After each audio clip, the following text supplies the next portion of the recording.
Hey Villa fam, you're back with Two Village Girls for another episode of Honest Conversations. I'm Serena. And I'm Angie.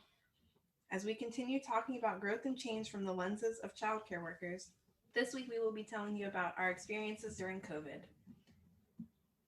With COVID affected people differently. I know the biggest thing probably is financially. Mm-hmm. So um like COVID has like impacted different people, whether it's like job loss, a lot of family like new family issues and problems Mm-hmm. because you're at home all day with your family because of quarantine and stuff. Family loss as well, even if it was from COVID or any other things.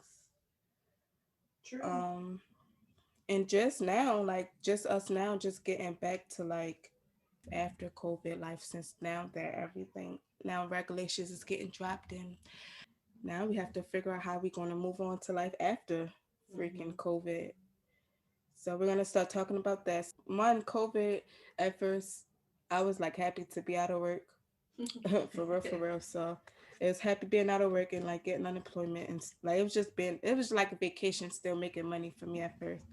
But like I did see how it started affecting other people because not a lot of people, were approved for unemployment. So a lot of people didn't get that extra money. Mm-hmm. Um, and even still, some people still have had to work during COVID, which is very, to me, is very scary because I did not, when COVID first came out, I did not even want to be around people, working with people. So I couldn't imagine how it is for those people who really had to work during a whole pandemic. Absolutely. On the flip side, I was one of the people that worked, and it was hard going to work and coming home because currently I live with my grandmother in law, Hmm. and like going to work and coming home, I really did stay to myself, me and my husband, in our little like area of the house to avoid any Yeah. possible like exposure if I was getting exposed at work. I worked at a mental health hospital, and we had patients coming in from actual hospitals, Yeah. and of course they were testing them before coming in, but there's always the chance of like coworkers bringing it in, Yeah. That's or true. like people slipping through the cracks, not having the symptoms, getting tested negative, and then later catching it anyway. Hmm. Um, True. so like working during COVID was awful, I could imagine. but and then like and that also impacted like my like social life, like how it took, how many Oh months did yeah. we We was not see each apart. other? It was a I don't know. It was a couple months because like we usually see each other like twice a month, or we try to. But like when COVID happened, it was just like sometimes she was just like, yeah, I might got a quarantine, so I can't see you this weekend, and it'd just be like, dang, I wait a whole nother weekend. But Mm-hmm. that happened a couple times where we couldn't like meet up because either one of us was like just going through it, quarantining. Yeah. I mean, we're grateful. Like we both haven't had COVID, so we're grateful. But it's still very, very, very scary. Oh, absolutely. Even though it's starting to, like I don't even know if I want to say we at the end of it, but I feel like hope is still out there. But even though Yeah. like we are at the end of it, I still feel like I'm still be very just cautious because I don't know. Like me at the center right now, all my kids be sick, and it's just Yes. like I love being around I love my babies up under me. I like being around them and stuff. But it's just like to what extent is this like this I don't even know, like this snot. Like it be daily, like every day. Like they Yes. just coughing and runny nose and all of this and all of that. Mm-hmm. And like I'm not like too scared anymore now that like, we getting out of this pandemic. But at first, when I first started there, it was just like, no, I'm scared. Y'all need to stay home. But they wasn't making us stay home at the same time either. So Yeah. it's just like we had to deal with it for real. Either way, there's just so much unknown that no matter Yeah. what you do, it's just COVID is still like it's still around. It definitely is still around. Um, but let's talk about the impacts since you already started talking about like your babies. Let's talk about the impacts it's had on childcare in general. So I'm pretty sure like when this pandemic first started, a lot of daycares had closed down. The ones that were open, I think, were only for like hospital staff, or like Yeah. those daycares that were open were for the essential workers. Hmm. So they had those, but like regular daycare centers, like they were closed down. So it made it hard for parents to go to work because they can't drop their kids off now at daycare. So now either they can't go to work or they have to find somebody else to watch their kids. Hmm. um but like I'm not sure. I don't know when daycare centers started to open back up regularly, but when that happened it was still hard. Like numbers were still kind of low Yeah. because a lot of people still wasn't trusting their kids in like in the building with other kids and stuff like that. um Not to mention contact tracing. It's so contact tracing is so hard to do, especially in like a center because so like working at the school when we first opened back the school, mhm, um or if one kid or their family got sick, mhm. the kid would be removed from the school, and Okay. anyone like sitting around the kid, if they sat together during lunch, if they Mhm. played together, every child after that had to go home, True. which then like takes out half the class if not more. Mhm. Yeah, um that's true. which doesn't help like childcare facilities either, Mm-mm, not at or the all. children. Not Like at all. people send their kids to learn Mhm. and like just be supervised and watched during the day, and then Yeah. coming to find out that their kid's been exposed to COVID, Mhm. Yeah. and every kid in the neighborhood possibly. Like it's so Yeah. so quick. And like, imagine that when I remember when I was working with like a mixed group of kids, I wasn't just working with my infants. So imagine us, like all of us in one room, and Yeah. somebody catch it, and like that whole, all of us, the whole thing would have to be shut down for a whole 2 weeks, and that's inconvenient for everybody. But yeah, so that goes into like meals and stuff because like a lot of kids they mostly get their meals from in school, Hmm. when during the day, like when they go to school and stuff. So that's where their meals come from. So when the school shut down, childcare shut down, it was like where their meals really coming from. Even Absolutely. the programs where we get the lunches and stuff from, they were shut down too. So it was like, I agree. The area that I live in is fortunate enough that we had designated COVID meal spots, I think they did that up here too. and they put individual kids meals in like baggies, Okay. that are like clear plastic sealed wraps, and they had like certain designated times where you could come pick up meals for your family. Hmm. Yeah. um, but we were fortunate enough to have that in our area. Not a lot of areas Yeah. did that. That was the first I'd ever heard of it, actually.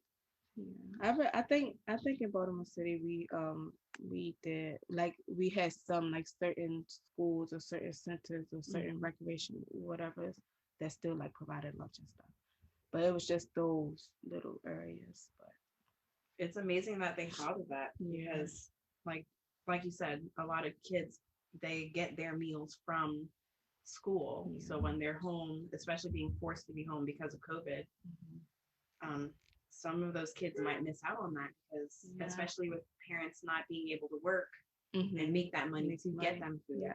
So having that option is definitely a blessing that people might not think about, really. Hmm. So, um, from the education perspective, there are a lot of things that kids went through during this, the pandemic school year. These last, what is it, a year and a half? There are a lot of things that these kids did, um, that these kids went through during a pandemic school year, such as like screen time. So Hmm. Angie and I talked about how screen time isn't meant for younger kids. Yeah. So one way that they transitioned kids to, online learning was giving everyone in the school system, Hmm. iPads or laptops to keep in contact with their teachers and their peers and do school assignments. Um, and on one side, it's great for them to learn, but for like in my perspective, working with younger kids, age 4 and 5, that was a big issue for me because these are kids that we typically don't want sitting in front of computers Yeah. more than 1 hour Hmm. a day. and now we're forcing them to sit still for 6 to 8 hours Yeah, to learn. yeah. And that's something we don't even do during the school day. Yeah. Like, we don't ask these kids to sit and stay in a chair. Yeah. Um, so screen time during COVID was a big deal for these kids because they've now gotten accustomed to being on an iPad, and like transitioning off of iPads and back into learning was a difficult task because they're not used to sitting with peers and they're not used to sitting in person. This is their first like childcare experience for some of them, really. Yeah, but also on that same note of screen time, like a lot of probably very helpful to the parents, not the school and sitting there, but you know, ABC Mouse, those little YouTube Kids and all of those little things probably are beneficial to the parents and during COVID because they probably don't have that time to like sit down and teach them since they aren't in school, so they probably best off using YouTube, ABC Mouse, those little different things that's educational that will help them because they can't go to school to learn, so they have to do that. Oh, absolutely. So even though it's like bad for the kids to really look at it, it's still in a way still helpful for them, so they don't have to like I don't know, go back to school and not know anything. Yeah, absolutely. We had one parent who it worked out in her favor, especially because she was able to work from home. Yeah. So she'd put her child in, they had like, I guess, a home office. Yeah. So her child would have one chair at the desk and then she would have another chair at the desk, like adjacent him. So that way they could both be working at the same time. And if he needed anything, he could just turn to her and ask a quick question. And she was still able to work from home and do her job too. Yeah. So it's definitely a balance that they were able to come up with. Yeah, absolutely. Something to get these kids still learning. Kids also being virtual for a year didn't get the same like social like experience that they would being in an environment with other kids their age. Yeah, that's true. And even coming back to school with social distancing, one big thing that we had to do was make sure that whatever they were playing, whatever they were doing, they had to be able to do it by themselves. They weren't allowed to play with each other either. That's it. Yeah. Imagine being 4 and 5 and being told, oh, you guys can't stand too close to each other. You have to play by yourself. That's hard to do. It's hard to keep like kids away from each other because all they do is want to play with each other. They see their friends. They want to play. But yeah, I can see how they would lose those social skills, especially not being around like other peers. Like I always say that kids need to be around like other peers, not just to grow, to learn, any of that. Like being around other people helps you develop different things. Being stuck in the house, like especially if you're the only child, it's just like you just stuck in the house with your parents. Like you don't have no other kids around you to. I don't know, but not to mention, like we as humans, like we don't like being alone. We're not meant to be alone. So imagine, basically being forced to be to yourself. Yeah, it's sad. But they made it work. Our kids used to play like telephone, where they'd be like at different spots in the room, and then they'd hold up like their little hand phone and be like, "Hey, what are you doing over there? I'm over here. Let's talk about this activity." That's adorable. Oh yeah. Fortunately, they're also at an age where they can adjust because this is all they're used to is COVID. True. So true. Next year will definitely be interesting. Yeah, for real though. It will. Well, that just brings us to like academic delays. I'm gonna talk about the school system itself because you don't really get passed on in childcare, but in like the school system itself is, to me is a bad decision to like let everybody just pass their grade. Yeah. To me it's just like they didn't learn what they needed to learn to move forward. So why are we like pushing them forward to a different grade if they aren't ready for it yet? I agree. I feel like a lot of what I noticed this year is that in virtual learning, it was a lot harder to teach because there were a lot more distractions in different households, because you have to remember that it was anywhere between like 10 to 20 students online. Yeah. Um, and that means 10 to 20 different households Mhm. that were online. And some kids had a lot of things going on in their households and they got distracted easily. Yeah. Um, or some kids just weren't online at all. True. And Oh. Mhm. there's a lot of understanding that this academic year was different because of COVID, and there was a lot that had to be condensed down to online learning to Mhm. make it easier for the kids. But in doing that, next year they're anticipating a lot of, not necessarily challenges, but a lot of like reteaching to make sure For that kids sure. know these things For sure. and understand them or picked up on them when they learned it the first time. So it's like a balancing act of trying to figure out who was online, who paid attention, who needs the extra Yeah. assistance. There's just so many like factors that have to come into play. That's true. They're doing amazingly well for having That's true though. They experienced are. this. Yeah. We didn't have to um do that. So for them to be kindergartners and doing it, y'all got that. On the same topic of like the different households in play when it comes to virtual learning, just the households in general. Another problem that parents faced during COVID was housing problems and evictions and stuff like that. A lot of people lost their jobs because of the pandemic, and so they weren't able to like pay their bills and stuff like that. Mm-hmm. So they lost their housing.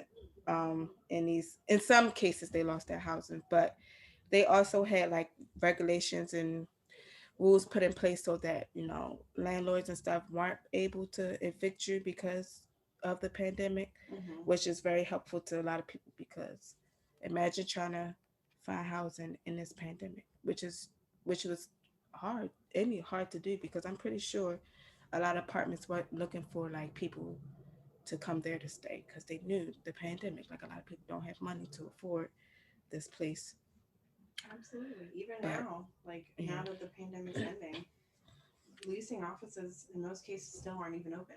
yeah, that's true. Or now they're trying to play catch up, Mm-hmm. basically, because my friend basically they starting to be like very like hard on them. They basically say like if you don't pay your rent in like a month, like you basically evicted because you're going to court. You gotta go to court and then you gotta do all the other stuff. But Oh wow. before that, it was like they was lenient. They was like, okay, maybe another month, maybe we let them stretch it or whatever. But now this year they get hard because it's just like they wasn't making their money. Mm-hmm. Like they were also affected because they are making their money from their tenants. Mm. Yeah. So due to the pandemic, there was a lot of financial strain going on in the world because everything happened so suddenly. Yeah. Jobs suddenly started shutting down, schools started shutting down. There's a lot of uncertainty on when these places would even open back up because each week it felt like there was just more and more cases coming out, and more places shutting down. Mm-hmm. Because of that, unemployment was at an all-time high that I think it's ever been, Mm-hmm. with people just trying to make ends meet, really. And that caused a lot of strain, um, on the family side of things. There's a lot of difficulty trying to maintain your family's health and safety, as well as like keeping up with their basic needs: food, water, toilet paper. Yeah. Toilet paper for sure. um, and doing all of this while also quarantining and making sure to minimize contact with any outside people. And that financial strain caused difficulties in the family because then families also weren't able to do much Mm-hmm. outside of their house. They started having to try and bring everything they could into the house that was possible in order to be entertained, Yeah. well nourished, and taken care of. And that's very hard to do, especially if you're having issues with maintaining housing, like we were just talking about. Yeah. If you're having any of those issues on top of that, there's just so many different financial aspects that played a role because of COVID. Mm-hmm. Something I might add to difficult caring for families is that like it's sad to see that like a lot of people who are like sick in the hospital and stuff like their family members were able to like come and visit them and stuff like that because Yeah. of the restrictions. So that's hard because a lot of people love to be around their families and like during this pandemic, it was like it's no possible way for you to be around your family because you have to keep your home safe. Like you can't bring the Mm-hmm. outside like COVID stuff into the house. Yeah. Um, and another thing, like another big thing is like holidays and some birthdays as well, because a lot of birthdays, people do spend together with their family and friends. Yeah. But so another thing that was hard for families to do was come together for holidays. I know for me, like I know we used to come together for Thanksgiving and Christmas. Mm-hmm. We didn't do it because of COVID, which is hard for a lot of people because family time is important to a lot of different families. Oh, absolutely. Even with like going to birthdays, like a lot of people take vacations um, out the country, out their state, just anywhere. And I know they couldn't do that because a lot of things were shut down. Yeah. So they couldn't enjoy their birthdays. They had to sit in the house. And then for little kids, a big part of birthdays is receiving gifts. And for Hmm. those families that are struggling financially, Yeah. um, like even celebrating birthdays was hard for their children or Hmm. any of their loved ones Yeah. because they want to do the best for their kids. And with COVID, like just trying to make ends meet, like it's the small things. It's the Yeah. small things that you gotta really appreciate. Um, yeah.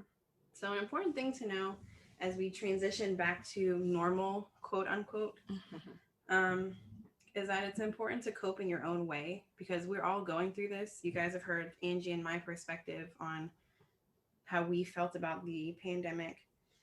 And it's important to know that even like Angie and I, we handled it differently. Hmm. We Yeah. have done the best we could, but it's different. Yeah. And like she said, we all do cope differently. We all handle this pandemic differently. For some people, the pandemic put them in like a better place, financially. But for others, it really took a toll on them. So Absolutely. um also there's no right or wrong way to go back to normalcy. Um if you don't feel safe dropping right back out there without your mask, don't do it. If you Mm-hmm. feel safe, hey, do it. Just do what you feel is safest for you and your family. So yeah, hopefully you guys have been okay during the COVID, Mm-hmm. this pandemic, and we hope that y'all see, better days as we move forward. Yeah. Absolutely. But thanks for tuning in again to another episode with Two Village Girls. Please subscribe to our channel if you are new. If you have any comments or suggestions, please leave them down below. Also, go ahead and hit that bell to get notified when new videos drop. And please check out our Facebook and Instagram at Two Village Girls for updates and weekly inspiration. As always, we want to send you out with some positive vibes to get you through the rest of your week. This week's inspirational quote is by Theodore Roosevelt, who says, "Do what you can with what you have where you are." Thanks, Villa fam. Bye. Bye.